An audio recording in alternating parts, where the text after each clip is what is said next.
let it slip through their fingers. They'll have I think this will take us right into this weekend. Wilson, the Huskers will have Iowa on Sunday afternoon, I believe. What time is that tip? 1.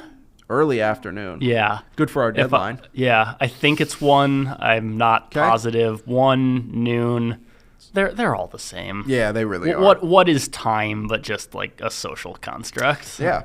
Every game, every 8-hour period is or every period is within an 8-hour period, like in some which way or form. You know what I mean? I don't know what 8-hour period, but in some. Yeah. Yeah. I'm gonna be. What? 1:30. 1:30. 11:30. You get a morning tip. Oh, okay. So we were completely wrong. Thanks, Dylan. Thanks, Dylan. 11:30 is like, you can make a case that's afternoon. It's objectively not afternoon, but like after church for a lot of people. You can eat. You can like, it's like socially acceptable to eat lunch at 11:30. Yeah. If it's for sure. Yeah. Brunch. We'll call it. Why not, you know? Yeah. See, I think by 11:30 it's just lunch. Like. Yeah, that's probably true. Yeah. If McDonald's has flipped their menu already. Yeah. You know. Exactly. Yeah, maybe it is just lunch. And the Huskers are looking to eat. They are. Nice transition. Yeah. You know, Iowa. This is a kind of decimated Iowa team. A little bit of a rematch. A little bit of a vengeful rematch. Yeah. Too. Yeah. Nebraska. You know, this is a game that on paper favors Nebraska. I think we've learned at this point that, like, I don't know. You tell me which version of Nebraska shows up on Sunday. I don't know. And in which half? Yeah. In which half? Yeah. But this is a team that Nebraska led by 15 in Iowa City before losing in overtime. It's so tough. Yeah.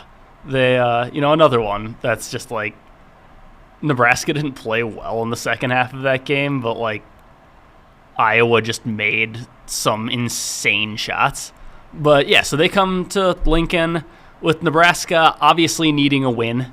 Nebraska needs a win to make the Big Ten tournament. Yes. They're not like for sure not making it if they lose, but they are 100% in with a win. So that needs to happen. And then, from there, I think Nebraska... Who knows? Roll the dice. Yeah, roll the dice. I think they need, from everything I've read, bracketology-wise, they need at least 2 wins in Indy to get back in, like, consideration to make the NCAA tournament. I would think so. Outside looking in right now? Yeah, outside looking in right now. And the thing is, at home against Iowa isn't going to really move the needle. No, that's a tough part. Whoever they would play in, like, the 11-12 game in Indy. Certainly not going to. Not going to. They need at least 2 wins because that would be, like, Maryland or Oregon in the next round on a neutral court. Like that's the kind of win that turns some heads, Yeah. And who knows, maybe Bryce Williams just goes nuclear next weekend in Indy, and it's not out of the realm of possibility. Absolutely not. Nebraska's behind the 8 ball. A NCAA tournament does not appear very likely at the moment. If you figure at one point they had several like pathways to it, they had all this space to make it to that basketball, which is representing, now they've got one path, and it's do or die. It has been for a while, but it's either they will or they won't. This is, they've controlled their destiny for a long time. Like you said, they had this path. If you lost this one, you could get this one. If you lost that one, you could get this one. Yeah. This is the last chance. Yeah. The last dance. Yeah. Shout out Michael Jordan. It's the last dance. Do you think that's the first Michael Jordan mention on this pod? Like, yeah, I'm a LeBron guy, so probably. Me too. So, but yeah, probably. I just, you'd think he would come up at some point. Yeah. Maybe in the same sentence as another Chicago Bulls legend, Fred Hoiberg. Yeah. A couple of Bulls. Yeah, a couple of all-time Bulls. Yeah. And certainly some of the Bulls of all time. Yeah. Speaking of guys who played for the Bulls, Doug McDermott played for the Bulls. Doug McDermott's dad is Greg McDermott. Greg McDermott is the coach of the Creighton Blue Jays, and they have one last regular season game. Yeah, they sure do. seamless transition. It was so fitting, like, because it happens, like, obviously I have to listen to the broadcast for a lot of away games. Yeah. It happens, if they play 10 away games a year, usually in about 6 of those, they will call him Doug McDermott. Yeah. So it's so fitting that just happened. But yes, Doug McDermott, I talked to him earlier this week. That's right. Actually. Super chill, just a chill guy, just a chill dude. He was a good conversation, but I'm going to talk to Greg on Friday because we have availability, and then I'm going to talk to Greg on Saturday because they have Butler on what should be a pretty special, a pretty emotional, I'd say, for the arena senior day for Ryan Kalkbrenner, Stephen Ashworth, Jemiah Neal, and Sami Osmani.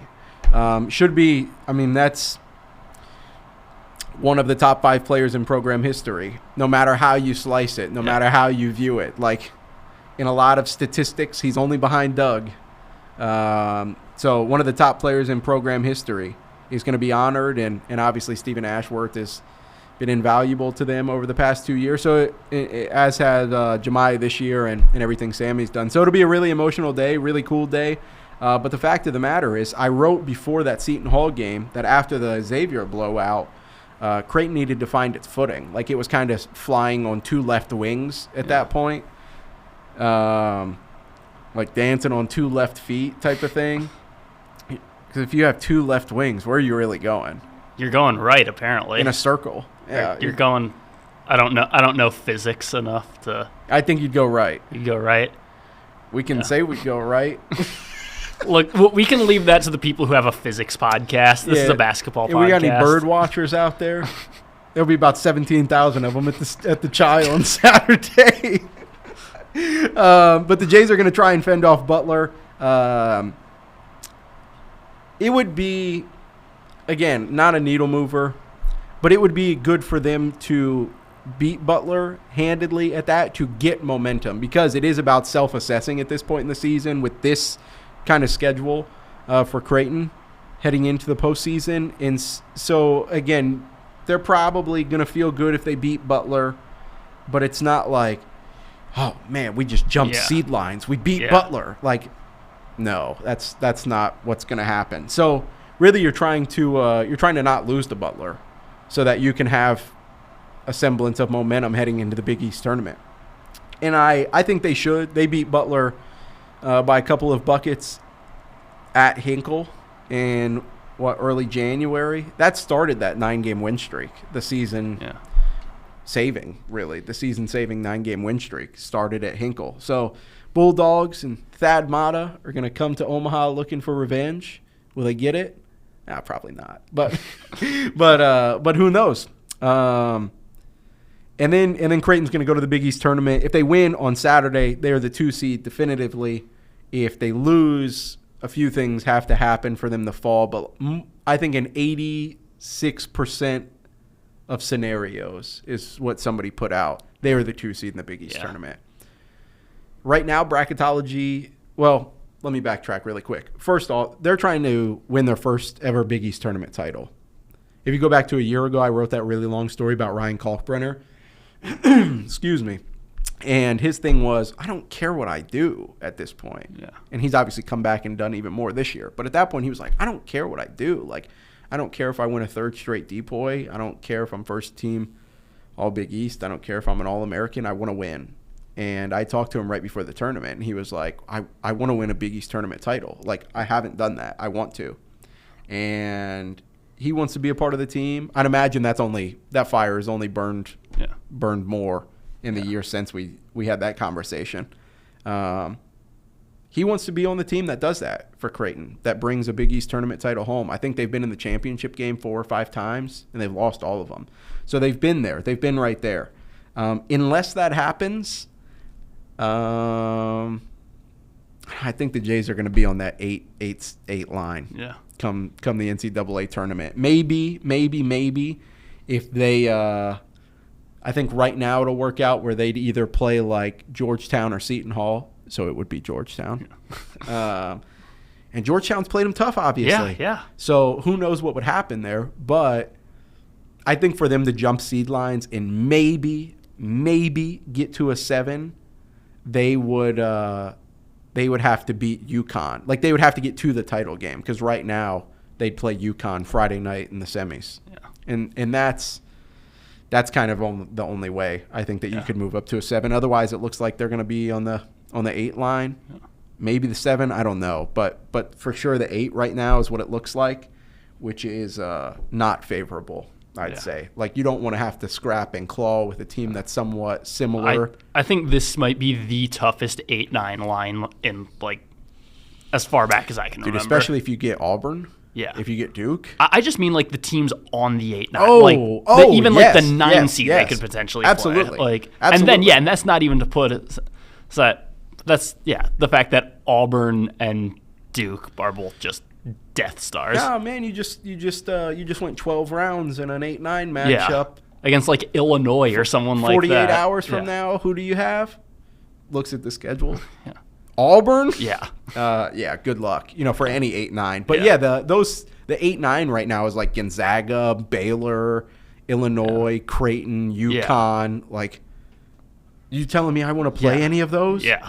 No, I don't. And we talked about it, I think, 2 weeks ago. Like, if I'm a 1 seed, I want to play any of those in the second round? Yeah. No! Like, the 1 seeds are good this year. Yeah. But the 8-9 is, like, deceptively good this year. So we'll see what happens. Here's how we're going to close the episode, Wilson. Well, I guess first off, let's we'll get into this before we talk about big comebacks. By the next time we record, all Big East, all Big Ten awards and teams will be announced. Yeah. What is your quick rundown for your Big Ten awards and your Big Ten first team? Big Ten first team. I was just thinking about this not too long ago. Okay. Let's see. Let's start with the first team. Braden Smith. Yes. John Tonje. Yep. Bryce Williams.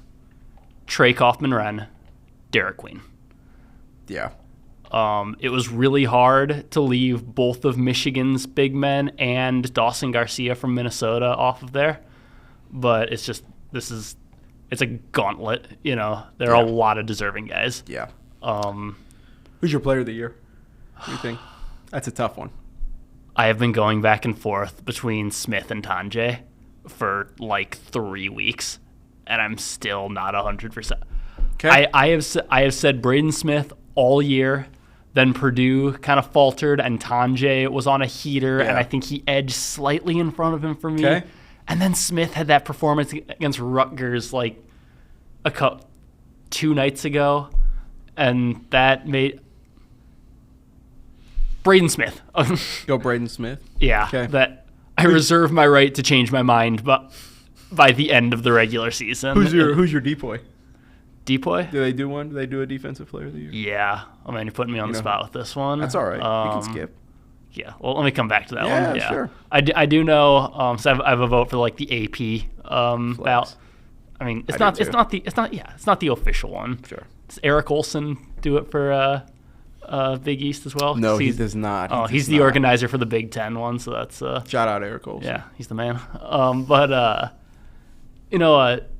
And one of the categories is newcomer of the year, which is John Tonje. That's does that include transfers? Yeah, it's freshmen or transfers, and right. It's Tonje. Yeah, easily. I don't think anyone. I mean, Queen would probably be second, but I don't think he's that close. No. Stick on the depoy for a second. Yeah. I'm gonna go. Mine's gonna be a little bit different because the Big East does 5 on the first team and a player of the year. So like the player of the year is not on the first team. It's like so weird. So I'm just gonna say 6 names. Eric Dixon, Cam Jones, Ryan Kalkbrenner, RJ Lewis, locks for first team. Locks. So then you really have 2 spots left. One probably goes to Zuby Ejiofor. Yeah. The other is going to be between some which way, shape, or some split of like Stephen Ashworth, Kadari Richmond, Zach Freemantle. That's probably it. Maybe Micah Peavy. Did I say No, I didn't say Michael Peavy. Maybe he sneaks into that conversation, but I really think it's going to be one of either Stephen Ashworth, Kadari Richmond, or Zach Fremantle. Player of the year would be Kalk. I don't know if any one person has been more valuable for their team in the Big East this year. My defensive player of the year would be Ryan Kalkbrenner. Yeah, I mean that's you could have said that at the beginning of the year.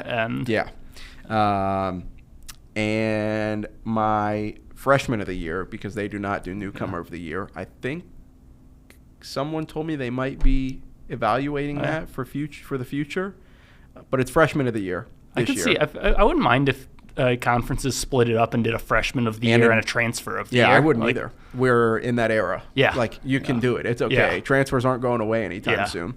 Liam McNeely. Yeah. I mean, he's a lottery pick. Yeah. Like, I watched him drop 38 on Creighton in Omaha and silence that crowd. Yeah. It was like, this kid's going to be pretty good. Yeah. So, that's what I'm going to rock with. You got it? You think of one?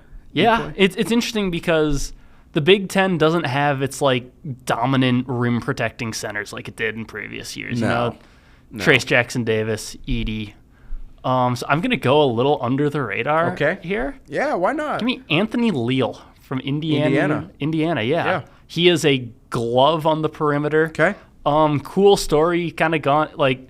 I covered Indiana now 2 years ago, and he wasn't in the rotation on that team. But he's a hometown kid, Bloomington native, big deal out of high school. He's a pretty highly recruited guy, but didn't get into the rotation his first couple of years. He finally did in like the middle of last year, and he is their best on-ball defender now. I really think he and Ace Baldwin are the two best perimeter defenders in the league. So. Yeah. Give me Anthony Leal. Why not? Yeah. You got anything else you want to add? Just anything. Anything? Literally anything. Literally anything. My sister got engaged 2 nights ago. Oh, yeah. Okay. Yeah. When's the wedding? Do we have a date yet? We don't have a date as far as I know. They've got to get on that. Yeah, they do. I mean, it's been 2 days. Like, give them a second. I mean, but yeah, if you, anyone listening, if you are in Northeast Minneapolis and you see Grace and Eric and you know what they look like and you piece it all together in like 2 seconds before you walk past them like on the street, tell them congratulations. That's cool. Yeah. Congrats. I'll make sure to tell them. Next time we see him. Yeah. I have to I have to give a massive thank you to the Creighton Burnerverse, because for anybody who doesn't know, there's like a local media March Madness best like radio guess popularity contest. I don't even. There's no merit to it. It's all a popularity contest. Yeah, and I'm not just saying that because I got smoked in the first round. That has nothing to do with this. No bitterness here. But like, there's like nothing for it. Like, I hope nobody's taking it seriously. Like, it's funny. It's fun. It's supposed to be. So I hope nobody is taking it seriously. I don't know. I can think of one specific group of people who took it very seriously. Well, yeah, and I can too, and I love them for it. Okay, so on Tuesday, around I don't know. 1 p.m. or so, I was at Walmart. I was grocery shopping, and somebody tweeted at me the poll because they vote on each matchup, and I had the privilege and the pleasure of going up against Andy Kendi from KTV. Really good dude, as you know. And I was down 81% to 19%, and I was like, damn. I was just like, this is not good. Like, I'm getting ran out of the gym. You need the rousing Al Pacino speech at halftime. Yeah, I need to throw a chair across Bob Knight, or something, and break a whiteboard. Break a whiteboard, and I was like, okay, well, let's see. If it keeps getting out of hand, I'm gonna do something. And it did. It kept getting out of hand. And so I was like, I'm going to have fun with this. And so I tweeted, maybe I'll send it to Dylan and he can get it on the screen like he did the meme a few weeks ago. I tweeted the bat signal except over it, like over where the bat signal is shining in the sky, I put Creighton Burner Verse. And they came out in full effect, dude. The quote tweets on that were some of the funniest things I've ever seen. Yeah, they really were. Long story short, we go into the night, and it like is inching closer and closer and closer and closer, and I'm like, no way. There's absolutely no way this is happening. And I somehow, some way, ended up coming back to win 50.9% to 49.1%. So the Creighton Burnerverse absolutely showed out. Somebody actually DM'd me yesterday morning once it was official. He said, listen, John, I'm not saying I'm the one who pushed you over the edge on the way to victory, but I think I'm the one who pushed you over the edge on the way to victory. And I just said, I appreciate you. Needed every bit of it, too. So, dude, they are a cult, and I love them for it. Like, I love every single one of them. That was one of the funniest just Twitter sequences in recent memory. Yeah. So, that'll be something that sticks with me, but job's not finished, man. Job's not finished. Who you got round two? I think it's going to be Sean Callahan. Okay. I like the way you match up with him. I think. It's all about matchups this time of year. We'll match up with you guys next week. We'll see. Maybe late. Maybe either late Sunday night or Monday. Yeah. We're going on Monday this week, right? Yeah, we're gonna do a quick turnaround. It's gonna be after the regular season ends, but before the conference tournaments. Just quick reactions and go from there. It'll be a doozy, man. It will be. It will be. We'll talk to you guys next week. He's Wilson Moore. I'm John Walker. If you want to read all of his stuff, please go over to omaha.com. If you want to read all of mine, go over to omaha.com. If you want to read, because that's what you should do. Yeah, you should educate be literate. Yourself. Then go over to omaha.com. That's going to do it for this week's episode. We'll see you guys next time. Peace.